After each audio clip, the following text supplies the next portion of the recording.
No, and they're okay, but Miss Bridges Okay, will need Ms. to be. Bridges, would you stand, raise your right, step to the podium, please, and raise your right hand to be sworn. Do you solemnly swear or affirm that the testimony you're about to give is the truth, the whole truth, and nothing but the truth? I do. Okay. Would you state your name for the record, please? Jennifer Bridges. You're going to have to step a little bit closer, speak a little louder. Thank Jennifer you. Bridges. Okay. You have 5 minutes. Thank you. First, I just want to thank you for giving me I'm time. sorry. I'm sorry. Oh, I'm is sorry. it his part? It's Dr. Thurman, and then you. Tony Thurman, Superintendent. Application was denied based upon JNP sending us a determination that the students could not be released based on the DSEG agreement. Okay, thank you. Now, Ms. Bridges. Thank you. I just want to thank you for allowing me to present today. I know you have a very busy schedule, and this is my first time at a school board meeting, so I've learned a lot today and got to see a lot of interesting things, and I value all your opinions. I've heard a lot of very encouraging things this morning as a parent, hearing about the importance of parent advocacy and the importance of holding schools accountable, and I think that all of us, the parents included, can do our part to make sure that every child gets the best educational experience. And you have an opportunity as the department to make that happen, especially for my children today and for all children. And so I just wanted to let you know that I really appreciate the work that you do. First, let me introduce you. These are my babies. They currently are in zone for Pulaski County. Next year with the new school district will be zoned for Jacksonville, North Pulaski School District. We are in the little section to where my address is actually Cabot. So, but we're in a little section of North Pulaski County that has a Cabot address, but technically we are not zoned for Cabot schools. We joke in our area that they don't know what to do with us out there. We're kind of in between, like Valonia, Pulaski County, Cabot.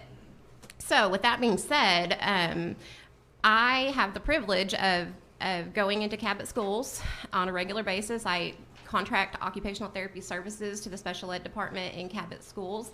I go to nearly all of the Cabot schools and serve those children. So I have a relationship with teachers and staff there. I trust that school district, and just for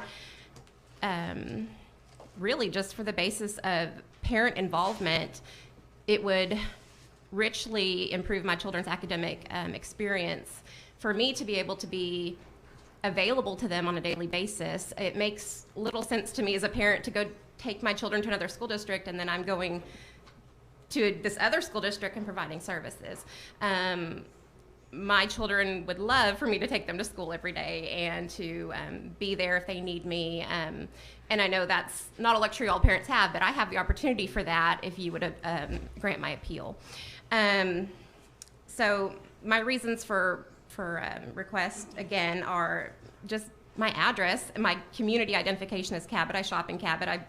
We do activities in Cabot, and I serve in the Cabot schools. I am not a Cabot School District employee, but I do consistently contract to Cabot schools, and I participate in IEP meetings with parents. I am part of that team on a regular basis.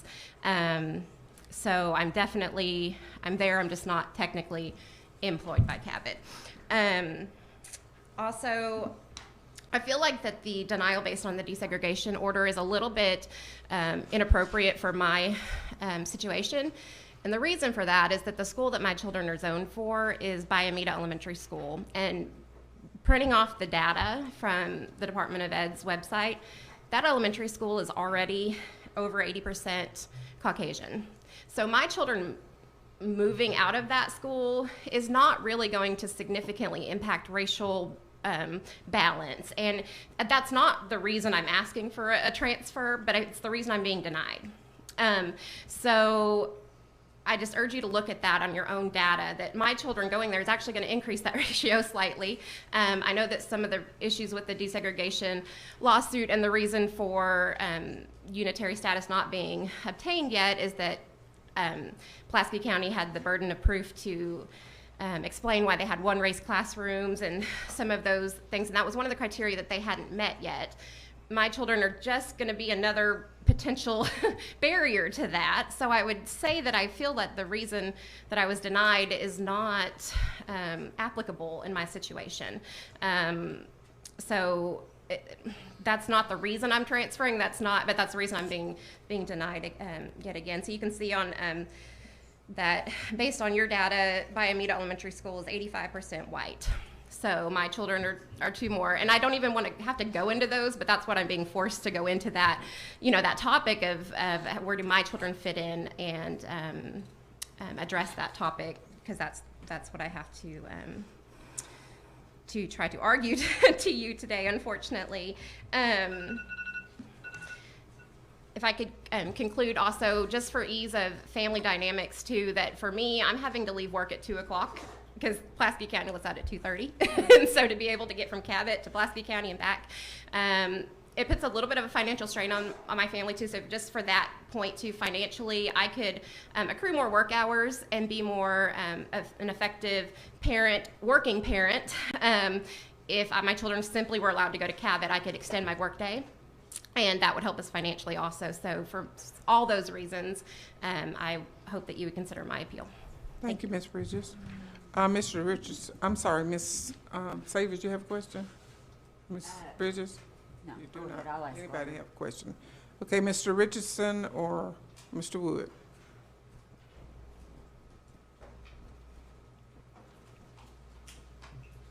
Scott Richardson again. Just the same comments. We're under the same legal constraints. It's not necessarily related to the race of the students. It's that provision of the final settlement agreement that sets how transfers will work among the district and the surrounding school districts. Okay, thank you. Any other comments? Would she be eligible for a legal transfer, were she to request that? I don't know. I'd have to get the transfer and look at that. Okay. Any other questions, board members? Ms. Savers? Well, that was my question too. This just feels crazy. I mean, and I'm sad for her, but this is what it is. So I would hope that maybe we could come up with another alternative for her. Who would be responsible for trying to determine if there is another option for her? I think the school board, the receiving school board and the sending school board come to an agreement on a legal transfer. Am I correct, Mr. Richardson? In the typical situation, yes, but Jacksonville, again, is unusual being under a desegregation court order. There are specific limits on legal transfers for districts in that situation. That's why I said I'd have to look at it. Okay, But so you where have would been Ms. declared Bridges? unitary when student assignment's concerned, right? No, actually, I think the legal transfer is broader than that. No, the I'm restriction saying on legal transfers is broader. Pulaski County School District and in turn Jacksonville, North Pulaski County, they have been declared unitary where student assignment is concerned. Yes, after the final settlement agreement was accepted by the court, then PCSSD was declared unitary in student assignments. So if Mrs. Bridges wanted to pursue this, what district, where would she start? With your district or the Cabot district? She can contact our district. You'd probably do well to contact both. And her request would be Legal transfer? for a legal transfer. I'm just saying it for her benefit. She could request a legal transfer, an opportunity school choice transfer. Opportunity school choice does have a restriction in it as well. We just have to look at those and consider them. Since this came in as a school choice under the Public School Choice Act of 2015, that's how we've looked at it. Okay. If she wants to request transfer on another provision, I of course, think, there's an option if she works in the other district Yeah. to transfer as well. But I'd have to look at that one to see how it applies to her situation. Okay. but I think she said they're at the elementary school and the elementary school is not in academic distress. Is that right, Mr. Wood? Okay, so opportunity school choice is not an option for her. Okay, I apologize, I missed that. If I may, Madam Chair. Mr. Richardson, you were referring to the limitations and the very specific numbers PCSSD to North Little Rock to LRSD, but it doesn't, those limitations don't necessarily apply on other districts outside. Those are very specific reasons, and you got into the M2M transfers and those types of things. So do you think that for requests that come in that don't involve North Little Rock and LRSD, PCSSD, and now JNPSD, would the normal legal transfer process still apply? Is there any limitation to the normal legal transfer process in any of the settlement documents, detachment agreements, anything like that? I don't recall there being anything in there, so I'd have to look at it because legal transfers does have its own restrictions, and they're broader than what's in they're different from what's in the Public School Choice Act. And the reason under the Public School Choice Act we've taken this position is because there's not a little bit of school choice under it. You're either in or you're out. If we're in, then we're all the way in, and that completely changes those transfer limitations. So if we're going to honor that part of the settlement agreement, then we have to opt out of school choice.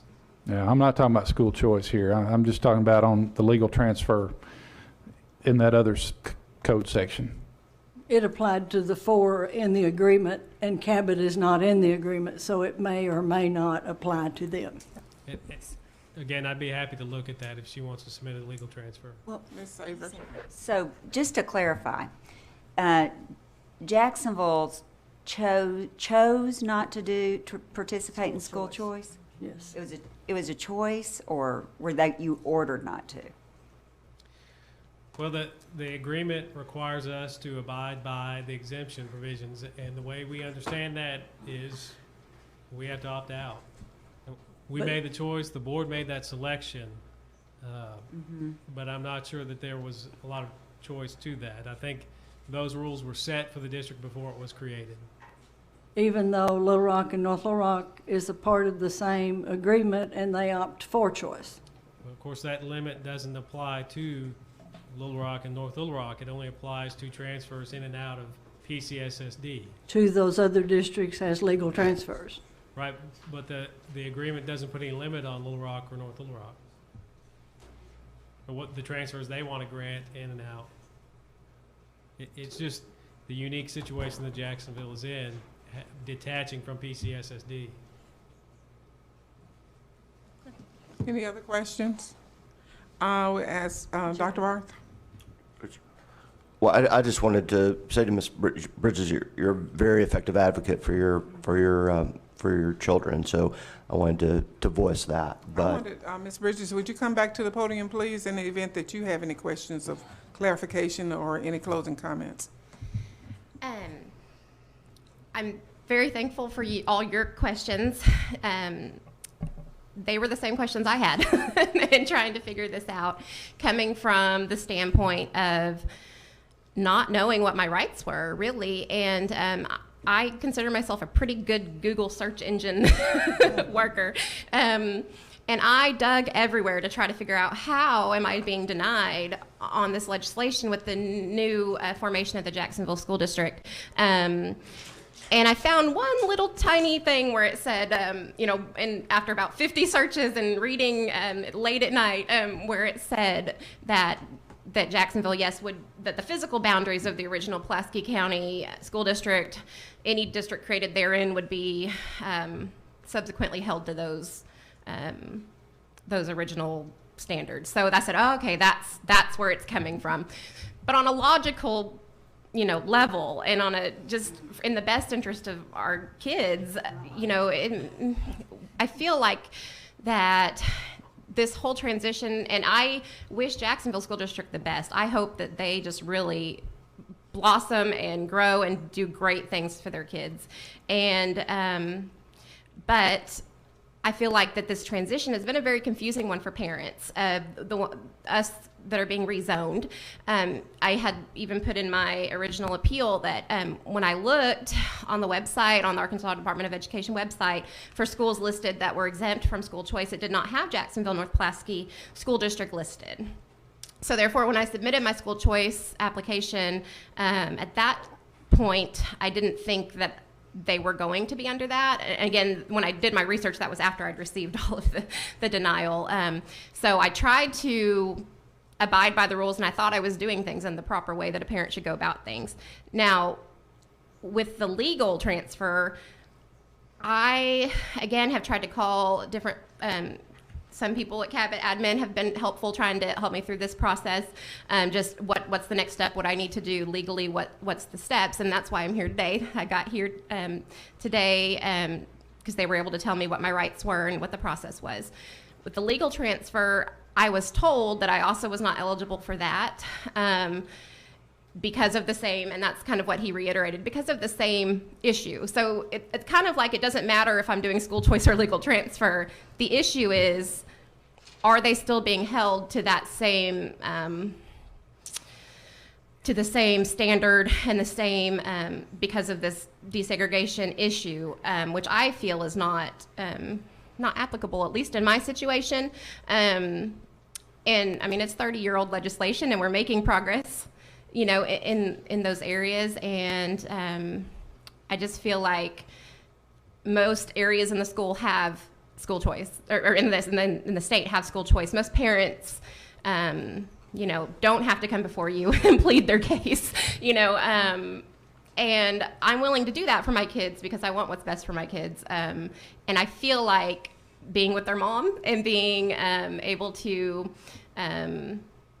you know, let our family flourish by this transfer economically, socially, and educationally. And we all know that kids do better when their parents are involved. You know, if mama's there at school, I guarantee you that, you know, my kids are going to go, oh, mama could stop by anytime. So I just think it's the best choice for my kids, and I think it's a choice I should be allowed. And I think that the reason for my denial, the reason I'm being denied, is semi-outdated and not applicable to my situation in this setting. And I'd further add, again, that the creation of the Jacksonville North Pulaski School District has been very confusing, and I feel like it's been really sudden as far as what giving parents a chance to react. I mean, I didn't even know, you know, where I was going to be at, where my kids are supposed to go. You know, I mean, I didn't know what was expected of me, and I'm a pretty involved parent. I usually try to say, okay, what's happening, and keep up to date on that. So, you know, and I tried really hard to find out how do I make this happen for my kids, and what's the best route for my kids. And this appealing before your board and asking for your overturning of this initial denial was essentially what I've come up with as my only chance, really, to get this to happen for my kids. So I hope you guys can take that all into consideration. And we're kind of setting a precedence a little bit, just because I'm sure there's other families in my situation right now with the whole new school. Anytime there's a new school district formed, there's going to be some growing pains and some shifting, and some kids that maybe that's not the best choice for them. And not because I, you know, don't think Jacksonville North Pulaski is going to be a good school district. That's not the reason I'm personally here to ask for this, but just because, you know, every child is different. Every single family is different. And we really need to have the opportunity to have our voices heard and be able to have an effective change made based upon our individual needs. Thank you. Thank you. Any other questions from the board members? If not, then we're ready for a motion. Thank you. I do move to deny the appeal of the school choice denial with no. I appreciate very much your heartfelt and incredibly well done advocacy, but I for the same reasons in the previous case, I move to deny. Moved by Dr. Barth to deny the appeal. Is there a second? Second. Second by Mr. Black. Any discussion? I have a question. Ms. Savers? What would happen, okay, this is just for us. What would happen? Just pretend nobody else is. Pretend nobody's. What would happen if we if we did not deny, and if we flouted the law? It would be up to the school district to then take it to circuit court to see if they wanted to overrule us. Well, I might dispute that. I would guess that Joshua interveners would automatically make a trip to the federal court. That would be one scenario. I mean, that's the scenario. The circuit court on the state law side is one scenario. Somebody could put it before a judge. Now, what happens after that, because of the circumstances, when you're talking about an 85% school, is a judge going to look at it from a school standpoint, or is he going to look at it from a district standpoint? I have no idea. And I think Ms. Day, we've talked about different scenarios with the legal team of what could happen, and Ms. Davis may have some additional thoughts on that. I mean, anything could happen. Anything or nothing. I mean, But I think that, Well, I mean, I'm sorry, but just there is a risk right. because the state and this board agreed to the detachment, passed an order. I mean, so there'd be a risk. I don't know if how it would turn out, so I can't predict what a ruling would be. I could just tell you that the risk is you're looking at an action against the state for taking that vote. Dr. Barr? I would agree with that. Yeah, I just want to say, obviously we have parents in front of us who care deeply about their children and their children's education. And I think it feels pro-kid in Ms. Zook's language to go with that. But I think we also are being pro-kid if we end this, long-standing DSEG court battle and allow everybody to get back to the business of doing public education in a new way. And so I just want us to think about that, is that yes, there's undoubtedly a very well-spoken and good advocate here, but there are a lot of other kids that will benefit if we can move to that day where we are freed up. And so I would just come back to say I would hate to do anything that would put that further at risk.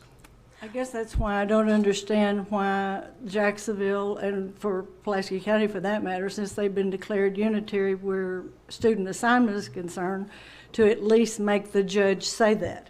No, I don't want you participating in school choice, not them presuming or us worrying about who's going to court or being ruled from the courtroom, instead of, like Mr. Key said when he took office, we want to run schools from the classroom, not the courtroom. So I guess that's why it's confusing, knowing Mr. Woods and his concern for kids like I do, and Mr. Richardson's involvement all these years, why people are unwilling to go to the judge and make the judge say, yes, you can participate in school choice, or no, you cannot participate in school choice. Because ultimately, we as a board could decide to go talk to the judge. So, I guess that's the frustration I have. We're worrying about what somebody might do, or we're presuming what a judge might say, but we're not checking it out. But I think the 2015 legislation makes it very clear that if a district is in an active, under an active court DSEG order, and unquestionably that's the case in this case, then they do have that right to opt out. Well, I think that was the 13. I think the 15 said if there's a genuine conflict, and as we saw in Forest City, a judge said, no, there is no genuine conflict there. Oh, I think it is, to analogize a 1960s, early 70s case in Forest City to Pulaski County now, that's a big leap. Yeah, and I think because there's, you and I are both very professional, we're both very kid-oriented, and because we don't even necessarily see it the same way, I think that's why it would make sense for Judge Marshall to say, I'm the judge and this is what I say. That's my only point. I think both you guys have made your point. Madam Chair, may I clarify just I mean, because we're talking, I'm reading from the global settlement agreement, and this is the one I referenced that, I mean, the state agreed to it. This board adopted actions and board orders with respect to it. But just to point out that this, on page 5 of that agreement, says during the 5-year period, the districts agreed to abide by the terms of Act 1227 of 2013, Arkansas Public School Choice Act of 2013, including the exemption provisions contained in Arkansas Code annotated 618-906A and B. Okay, so that's your exemption language. That typically is done by boards. So in the case of Jacksonville North Pulaski, their board has taken that action. In the case of PCSSD, Judge Marshall has made it clear that Dr. Guess is, as in his words, the captain of the ship regarding DSEG. So that is a decision by Dr. Guess and upon advice from his legal counsel. So much of this is driven, and I think you talked about Mr. Wood, Mr. Richardson. They have monthly, I think they're monthly conferences with the parties in the case before the judge. I mean, these are all things that I know they think a lot of on. Wish that it were different, and for another 2 years after this year, that's the length, that's the life of this particular section of the order. And I hate it for the parents who find themselves caught in the middle.